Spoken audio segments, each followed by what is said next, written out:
Ece'nin Örgüleri YouTube kanalına hoş geldiniz. Bugün sizlerle birlikte bu şirin patiğimizi yapmak istiyorum. Yapacak olan arkadaşların malzemelerini hazırlaması için gerekli olan malzemeleri söylüyorum. Patiğimizi yapacak bir ipe ihtiyacımız var. İstediğiniz renkte çalışabilirsiniz. Ben bugün badem yeşili çalışmayı tercih ettim. Ve badem yeşili olarak da elimde Nako Rekor'un ipi var. Patik tabanını yapmak için farklı bir renge ihtiyacım vardı. Onun için de Ören Bayan Dora'yı tercih ettim ben. Patik ipi olarak da geçiyor. İpimizin kalınlığına göre de bir tığa ihtiyacımız var. Ben bugün 3 numara tığı tercih ettim. Patiğimizin bu süslemesini yapmak için de bir dantelaya ihtiyacımız var. Şu şekilde yarım metre kadar bir dantela olsa yeterli arkadaşlar. İpimizi kesmek için makas. Burun kısmında gerekli yerlere işaret yapabilmek için de işaret iğnelerine ihtiyacımız var arkadaşlar. Malzemelerimiz bu kadar. Hazırsak hep birlikte patiğimizin yapımına geçelim. Bu patiği benimle birlikte yapan arkadaşlara kolaylıklar diliyorum. İyi seyirler. Patiğimizin yapımına evvela bu taban kısmını yaparak başlıyoruz. Şimdi birlikte bir tabanını yapalım. Patiğimizin tabanı için hemen zincir çekerek başlıyoruz. 6-12 aylık bebekler için 17 zincir çekiyorum.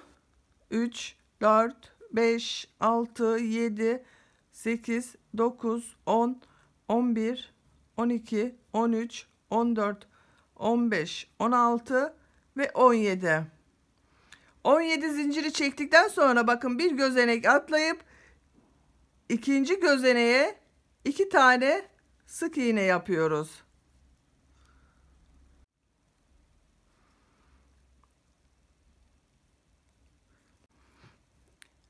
Başlangıçtaki gözeneğe 2 tane sık iğne yaptıktan sonra takip eden 7 gözeneğe birer tane sık iğne uyguluyoruz. 4 5 6 ve 7. Çakma trabzan yapıyoruz. 5 tane normal ikili trabzan uyguluyoruz.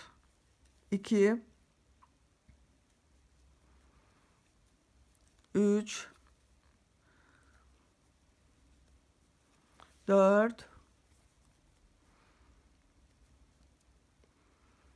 5. Çektiğimiz 17 zincirden son gözeneğimiz kaldı. Bu gözeneğe 6 tane ikili trabzan uyguluyoruz. Aynı gözeneğin içerisine. Burası patiğimizin burun kısmı olacak. 2 3 4 5 ve 6. 6 tane trabzanı yaptık. Şimdi bu 6 trabzandan önce 5 tane trabzan yapmıştık. Aynı karşılarına denk gelecek şekilde 5 adet trabzan uygulaması yapıyoruz.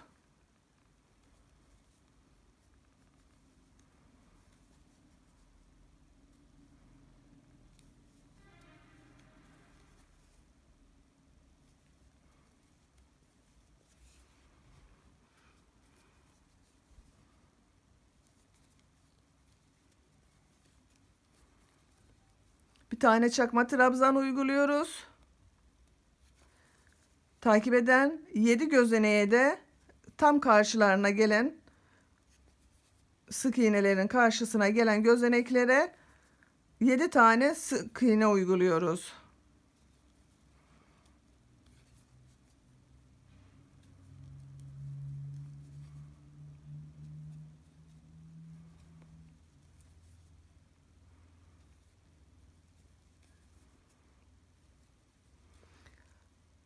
Başlangıçta aynı gözeneğe 2 tane sık iğne yapmıştık. Yine aynı gözeneğe geldik. 2 tane sık iğne uyguluyoruz. 1, 2. Kaydırma tekniğiyle sıramı kapattım. Patiğimizin tabanı bu şekilde oluşmuş oldu. Patiğimizin bu başlangıç kısmımız topuk kısmı, bu yuvarlak görünen kısımda burun kısmı olacak. 2 zincir çekip bir üst sıraya çıkıyoruz. Gördüğüm ilk gözeneğe 2 tane ikili trabzan uygulaması yapıyorum. 2. Hemen yandaki gözeneğe de 2 tane ikili trabzan yapıyorum. Takip eden 13 gözeneğe ikili trabzan uygulaması uyguluyorum.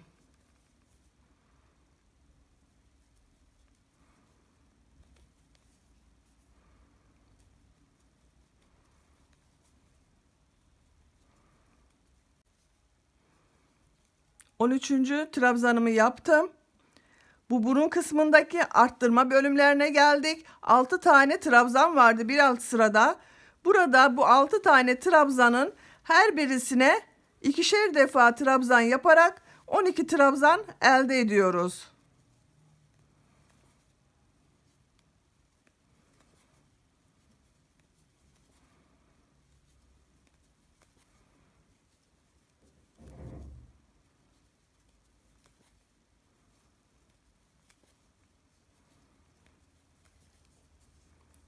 ...12 tane trabzanı yaptım. Takip eden bütün gözeneklere topuk kısmına kadar 13 tane ikili trabzan uyguluyoruz.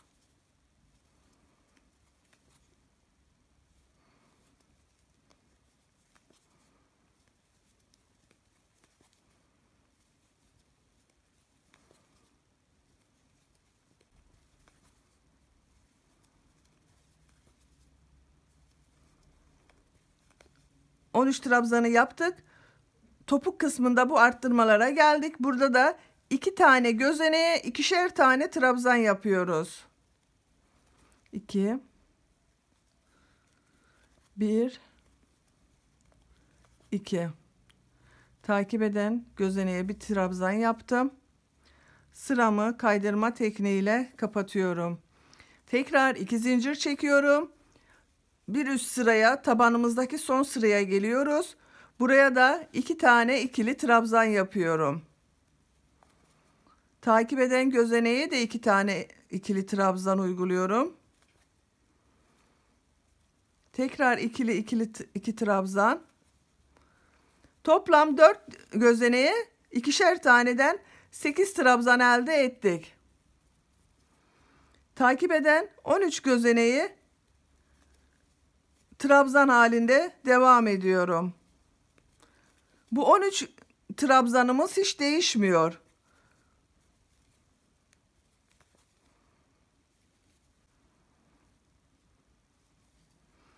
On üç trabzanımı da yaptım. Şimdi burun kısmındaki arttırmalara geldim. Bir alt sırada 12 tane trabzanım var.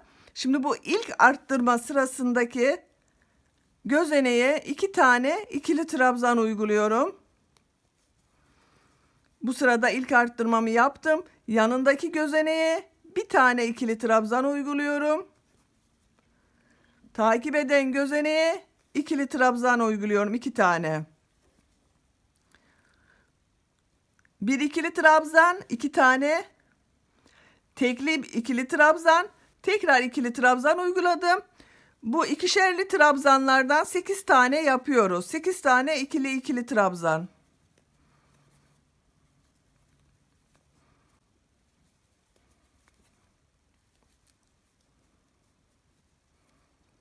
Bu burun kısmındaki arttırmaların sondan 2 gözenek kalasıya kadar bu şekilde devam ediyoruz.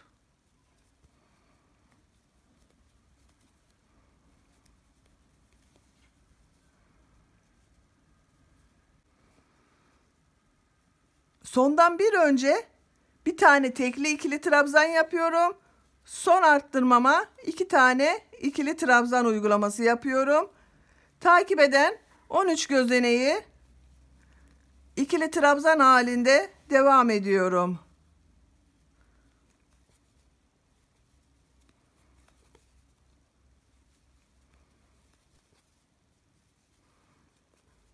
...13 tane tek trabzanımda yaptım. Şimdi topuk kısmındaki arttırmalara geldik. Bir alt sırada ikişer taneden 4 tane arttırmamız vardı. Bu 4 trabzan gözeneğin her birine yine ikişer tane trabzan yapıyoruz. 1 2, yani ikişerli bu trabzanlarımız. 3, aynı gözeneğin içine tekrar batma halinde bir arttırma yapmış olduk. 8 tane trabzan elde ettik burada. Son gözeneğime de trabzan olarak batıyorum. Kaydırma tekniğiyle sıramı kapatıyorum. Patiğimizin alt kısmı bitti. Şimdi yanlardan bir sıra çakma trabzan yapacağız. Çakma trabzana hemen başlıyorum. Şu şekilde ilmek alıyoruz, bakın. Yukarıya bakacak şekilde.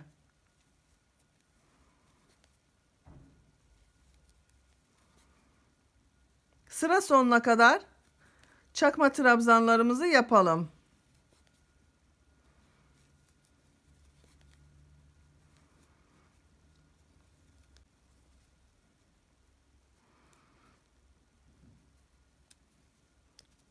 Çakma trabzanlarım bitti. Kaydırma tekniğiyle sıramı kapatıp bitiriyorum. Şimdi diğer ana ipime geçiyorum. Badem yeşili bir ipimiz bu.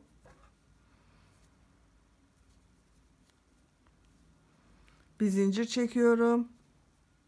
Aynı gözeneğin içine sık iğne halinde batıyorum. Takip eden gözeneklere de sık iğne olarak batıyorum. Sırayı tamamen sık iğne yapıyoruz. Alttan ipi de götürüyorum ki patiğimiz temiz çalışılsın.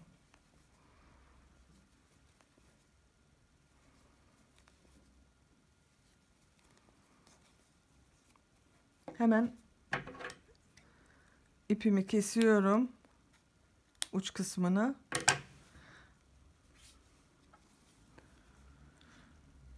Sıra sonuna kadar sık iğne yapalım. Sıramızı kapatalım.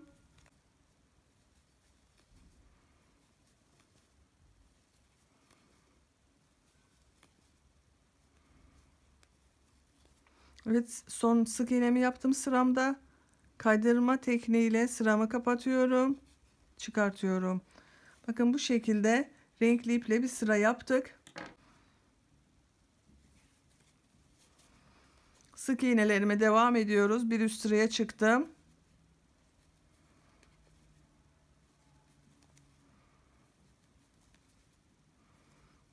Artık 4 sıra sık iğne yapıyoruz. Bu yaptığımız sıra ile birlikte toplamda 4 sıra sık iğne yapalım, gelelim. Toplam 4 sıra yeşil ile sık iğnelerimi yaptım. Bir kayık şeklini aldı patiğimiz. Şimdi bu burun kısmında yapacağımız eksiltmeleri işaretlemek için patiğimizi bakın şu şekilde ikiye katlıyoruz. Orta noktasını buluyoruz. Orta noktadan itibaren 13 tane geriye sayıyoruz. Toplam burun kısmında 26 ilmeği işaretlememiz gerekiyor. Hemen sayıyorum. Katladığım bölümden 2, 4, 6, 8, 10, 12, 13. 13. gözeneğime bir işaret takıyorum.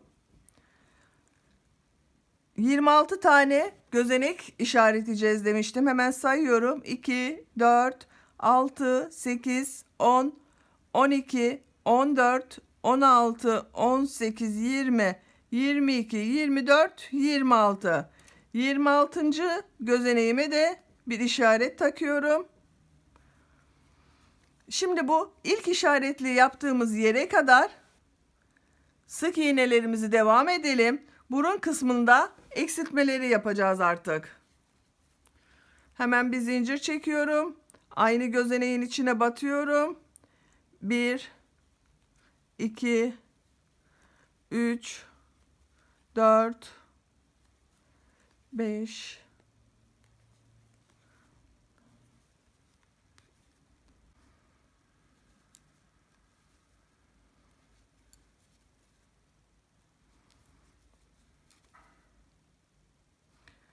17 oldu. 18, 19, 20 tane sık iğne oldu. İşaretli noktaya geldim. Bu sayı sizin yapacağınız patiğin ölçüsüne göre değişebilir. Benim toplamda 65 adet sık iğnem vardı. Yani bir sıranın tamamında toplam 65 adet sık iğne vardı. Sizin de aynıysa 20 tane sık iğne yaptıktan sonra burun kısmına geçiyoruz artık. İşaret iğnemi çıkartıyorum. 20 tane sık iğneden sonra yine sık iğne yapacak gibi tığımı batıyorum. İpi alıyorum ama çekmiyorum. Tığımın üzerinde tutuyorum ipi. Takip eden gözeneğe de batıyorum. İpi alıyorum. Tığımın üzerinde tutuyorum ipi. Toplam 3 tane ilmek oldu. Üçünü bir çekiyorum. Takip eden gözeneğe de aynı şekilde bir kere batıyorum, tutuyorum. Batıyorum, 3 ilmeği birlikte çekiyorum. Bu şekilde işaretli yere kadar ikili kesmelerimizi yapıyoruz, sık iğne kesmelerimizi.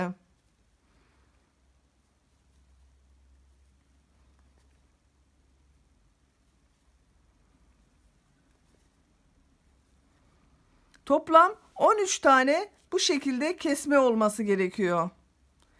26 tane işaretlemiştik. 2 sık iğneyi bir defa kesiyoruz. Tek gözenek haline getiriyoruz.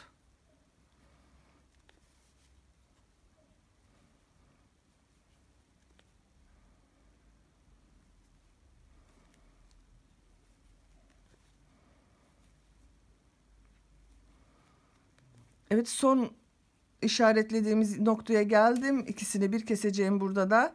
1, 2, toplam 13 tane olması gerekiyor. Hemen bir sayalım.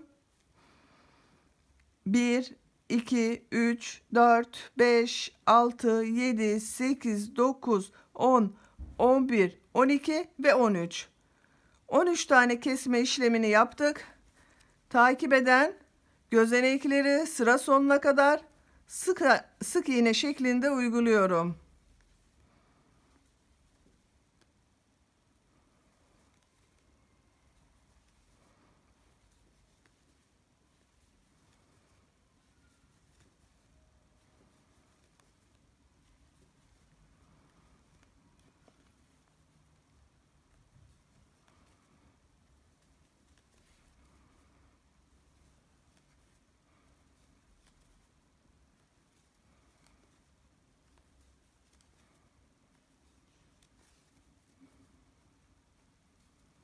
Sıra sonuna geldim. Kaydırma tekniğiyle sıramı kapatıyorum, çıkartıyorum. Bakın arkadaşlar, burun kısmımız şekillendi. Kesmeye başladık. Hemen bir zincir çekiyorum. Aynı gözeneğe sık iğne batıyorum. Takip eden gözeneğe de sık iğne batıyorum. Bir sıra tamamen hiçbir eksiltme, arttırma yapmadan tek sık iğne halinde devam edelim. Sıra sonuna kadar gelelim.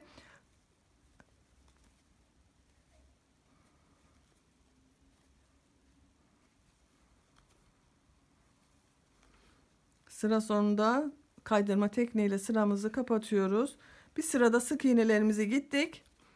Şimdi bu burun kısmında kesme yaptığımız gözenekten, bakın şu noktadan 2 gözenek öncesine kadar sık iğne uyguluyoruz. Hemen bir sık iğne yapıyorum. İlk gözeneğime 1, 2, 3, 4,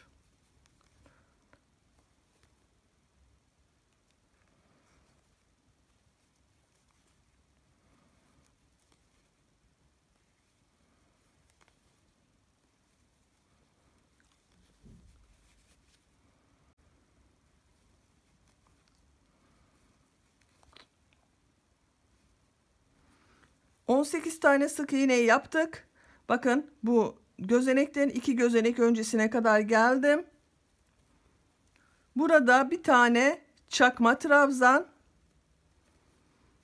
bir tane de normal ikili trabzan yapıyoruz. Eksiltmelere geçmeden önce. Şimdi hemen trabzan eksiltmesi yapıyorum. Trabzan yapacak gibi tığımın üzerine ipimi aldım. Bir kere çıkardım. İkinciyi çıkartmıyorum. Tekrar tığımın üzerine ip aldım. Bir sonraki takip eden gözeneğe battım. Bir kere çıkardım. Tığımın üzerinde bıraktım. 3 ilmek var. Üçünü birlikte çekiyorum. İlk kesmemi yaptım. Takip eden gözeneklerde 2 kere doluyorum. Üçlü kesme yapıyoruz. Şu şekilde. 2 kere doluyorum tığımın üzerine. Batıyorum. 1, 2'yi çıkartıyorum. Üçüncüyü çıkartmıyorum. Tekrar 2 kere doluyorum. Yandaki gözeneğe batıyorum. 1, 2 çıkartıyorum. Üçüncüyü çıkartmıyorum. 3 tane ilmek var tığımın üzerinde. Üçünü bir kesiyorum. Bu üçlü trabzan kesmemiz. Takip eden gözeneğe de 2 kere doluyorum. Batıyorum. 2, üçüncüyü çıkartmıyorum. Bu şekilde 5 tane üçlü trabzan kesmesi yapalım.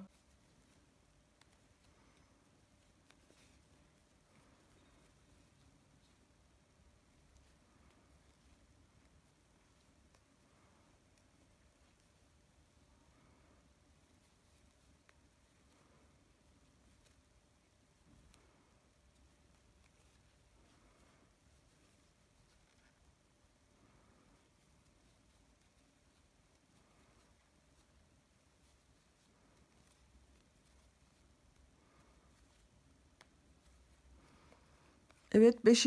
üçlü trabzan kesmemi de yaptım. Şimdi ikili trabzan kesmesi yapıyoruz. Bir kere doluyorum. 1 bırakıyorum. İkinci gözeneğe batıyorum. Bir kere dolayıp çektiriyorum. Bu kesmemiz de bitti. Bu başlangıçta yaptığımız gibi bir trabzan, bir çakma trabzan yapacağım. Bir trabzan yaptım. Bir çakma trabzan yaptım. Takip eden gözenekleri sıra sonuna kadar sık iğne şeklinde uyguluyoruz.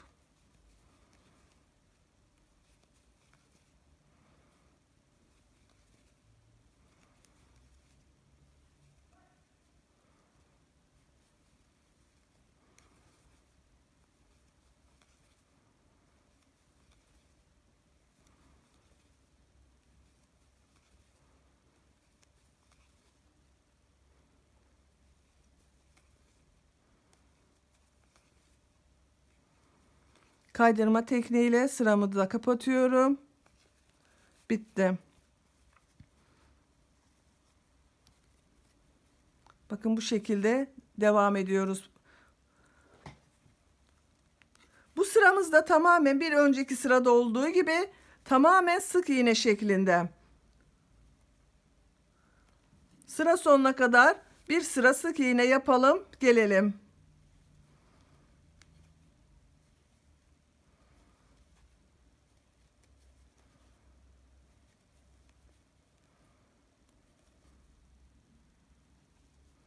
Bir sıra sık iğnemi de yaptım. Sıra sonuna geldim.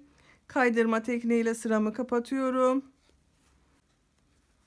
Bir zincir çekiyorum. Aynı gözeneğin içerisine batıyorum.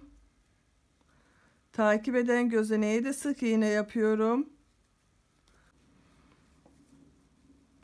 Bir alt sırada bir çakma trabzan, bir trabzan yapmıştık. Bu sırada da bir alt sırada çakma trabzan yaptığımız gözenekten 2 gözenek öncesine kadar sık iğnelerimizi yapıyoruz.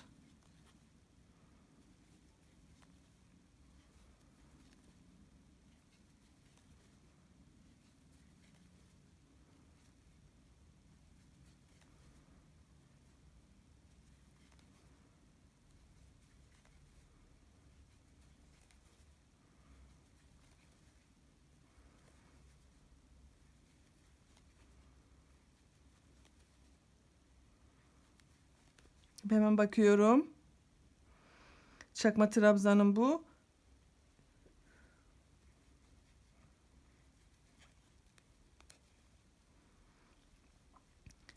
Burada yine bir tane çakma trabzan yapıyorum. Bir tane ikili trabzan uygulaması yapıyorum. Bir de ikili trabzan kesmesi yapıyoruz. 1, yandaki gözeneğe batıyorum. 2, üçünü bir çıkartıyorum.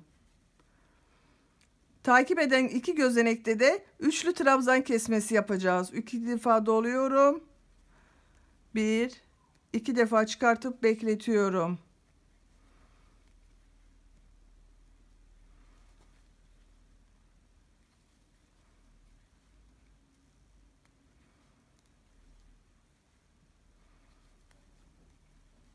Üç tane üçlü trabzan kesmesi yapacağız bu burun kısmında.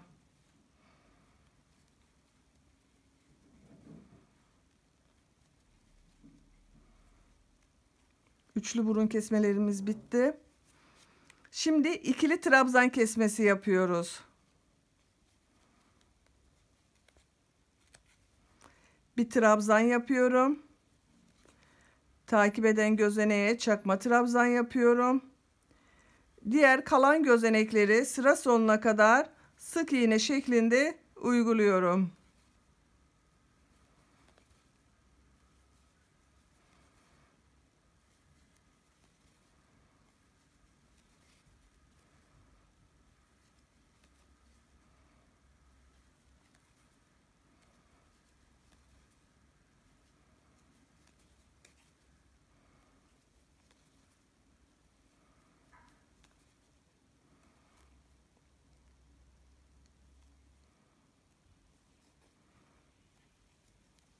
Sıra sonumu kaydırma tekniğiyle kapatıyorum. Evet, böylece burayı da bitirdik. Bu sırada hangi işlemleri yaptığımıza bir göz atalım yine. Çakma trabzandan 2 trabzan öncesine kadar geldik. Bir çakma trabzan yaptık. Bir normal trabzan yaptık. Bir ikili trabzan kesmesi yaptık. 3 adet de üçlü trabzan kesmesi yaptık.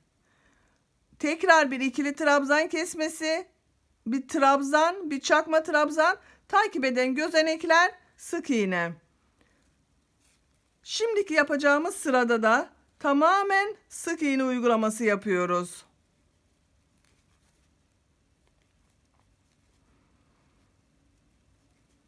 Bir sıra sık iğnelerimizi yapalım.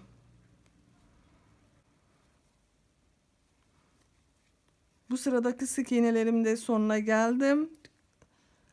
Kaydırma tekniğiyle sıramı kapattım. Böylece burun kısmındaki kesme işlemlerimiz bitti. Hemen mankenime giydiriyorum ben bu hazırlamış olduğum patiği. Bakın şu şekilde.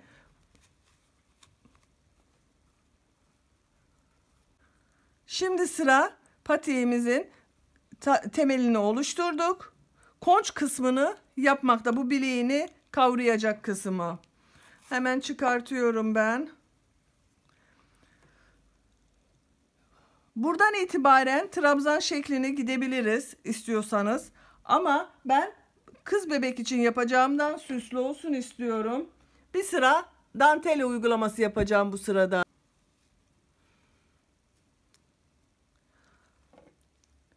Dantelasını ben örerken yapmak istiyorum. İsterseniz siz daha sonra iğne yardımıyla da dikebilirsiniz.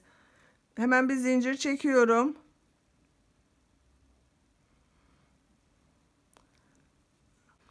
Bu tığım biraz kalın gelecek uç kısmı. Daha ince uçlu bir tığ alıyorum. Bu dantelamızı yaparken. Bakın şu şekilde her gözeneğe gelecek şekilde bir sıra sık iğne uygulaması yapıyoruz. Biraz uğraştırıyor bu kısım.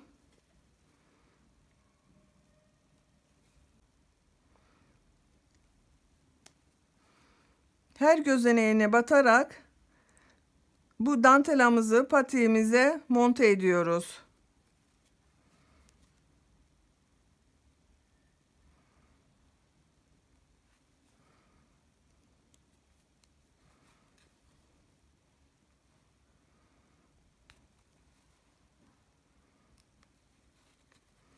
Bakın şu şekilde sıra sonuna kadar aynı şekilde yapalım. Dantelimizi sonuna kadar birleştirdik.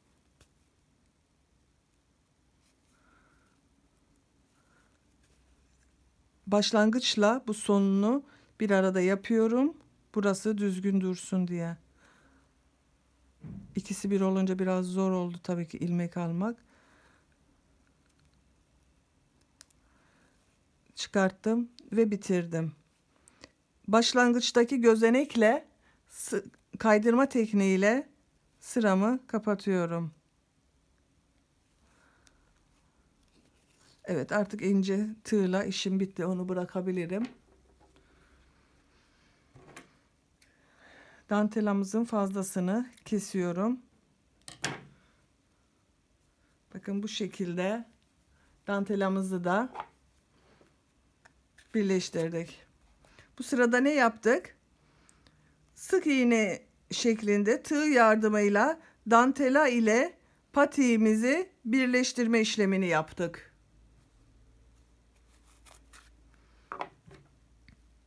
Şimdi koncunu yapacağız artık. Bir üst sıraya çıkmak için bir zincir çekiyorum. İpi tığımın üzerine alıyorum. İkili trabzan uygulaması yapıyorum. Takip eden gözeneğe de ikili trabzan uygulaması yapıyorum. Bu sırayı tamamen trabzan yapıyoruz.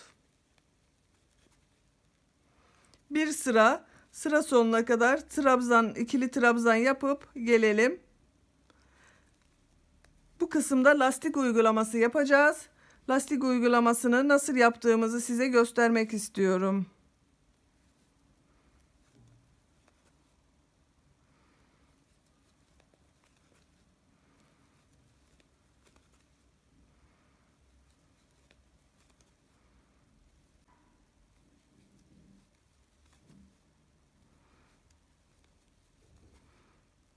Son trabzanımı da yaptım. Kaydırma tekniğiyle sıramı kapatıyorum. Böylece konç kısmına da başlamış olduk. Hemen 2 zincir çekiyorum. Bir üst sıraya çıkacağım ve bu sırada artık lastik uygulamasını yapacağız. Bakın şu şekilde bir alt sıradaki trabzanı belinden kavrayarak yapıyoruz. Bir arka sıradan yapıyorum bunu da. Bunu önden kavruyorum. Trabzan yapıyoruz yine. Arka taraftan alarak yapıyorum.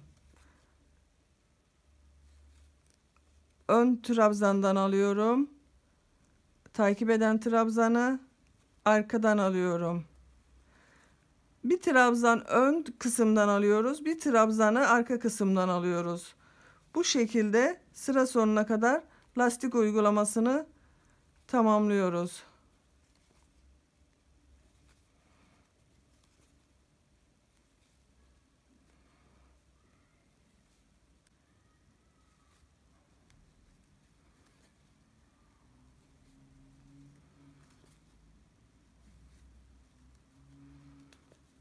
Sıra sonunda yine kaydırma tekniğiyle sıramızı kapatıyoruz. Patiğimizin bu sırasında da bir alt sırada yaptığımız trabzanları bir önden bir arkadan alarak sıra sonuna kadar lastik uygulamasını yaptık. Bu lastik uygulamasını siz istediğiniz sıra sayısınca yapabilirsiniz arkadaşlar. Mesela şu anda 2 sıra görünüyor. 2 sıra. Ben 2 sıra daha yapıp bitirmek istiyorum. Siz 5 sırada yapabilirsiniz. Bu şekilde de bırakabilirsiniz. Hemen mankenimizin üzerinde nasıl durduğuna bir bakalım. Bakın şu şekilde de bırakabilirsiniz. Çok yüksek olsun istemiyorsanız.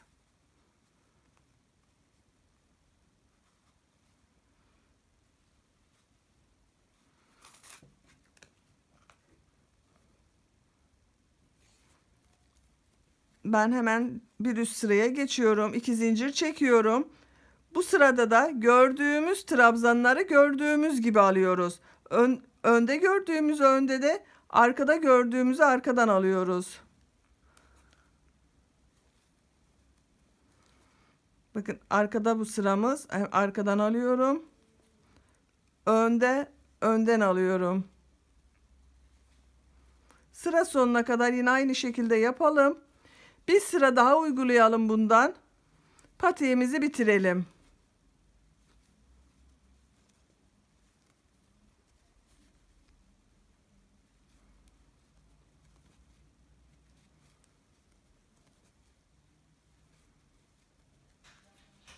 Patiğimizi bir sıra daha lastik yaparak bitirdim ben arkadaşlar, bir tekini. Toplam 4 sıra lastiğimiz var. Bakın 1, 2, 3 ve 4. Şimdi aynı ölçüde, aynı sayılarla diğer tekini de yapalım. İkisini bir görelim. Hemen ben bu yaptığım patiğin ipini kesiyorum. Diğer patiğin tekini başlıyorum. Patiğimizin diğer tekini de bitirdim. Bakın bir çift güzel şirin patik elde ettik. Şimdi bu patiğimizde hangi aşamaları yaptığımıza bir göz atalım istiyorum. 17 zincir ile tabanına başladık. 3 sıra halinde tabanımızı uyguladık. Tabanımızı bitirdiğimiz zaman ipi kesmedik. Bir sıra bu şekilde bir çakma trabzan yaptık. Daha sonra bu renkle işimiz bitti. Kestik. 4 sıra yeşil ile sık iğne uygulaması yaptım. Burun kısmında 26 ilmeği işaretleyerek kesme işlemine başladım. Patiğimizde 3 defa kesme işlemi uyguladık. Kesme işlemlerimiz bittiği zaman koncuna geçmeden evvel bu dantela kısmını patiğimize birleştirdik sık iğne yardımıyla. Daha sonra trabzanlar yaptık. Konç kısmında trabzanların üzerine lastik uygulaması yaptık ve patiğimizi bitirdik arkadaşlar. Bu şirin patiği sizlerle birlikte zevkle yaptık. Sizler hangi renk yaptınız bilmiyorum ama her rengiyle çok güzel oluyor bu model. Bu patiğin anlatımını beğendinizse videonun altındaki beğeni butonuna tıklamayı unutmayalım lütfen. Kanalıma abone değilseniz de abone olarak destek olursanız çok sevinirim. Kanalıma abonelik ücretsizdir arkadaşlar, unutmayalım lütfen. Bu patiğin yapımını benimle birlikte yapan ve seyreden arkadaşlara teşekkür ederim. İnşallah yeni videolarda buluşmak üzere. Hepiniz hoşça kalın, sevgiyle kalın.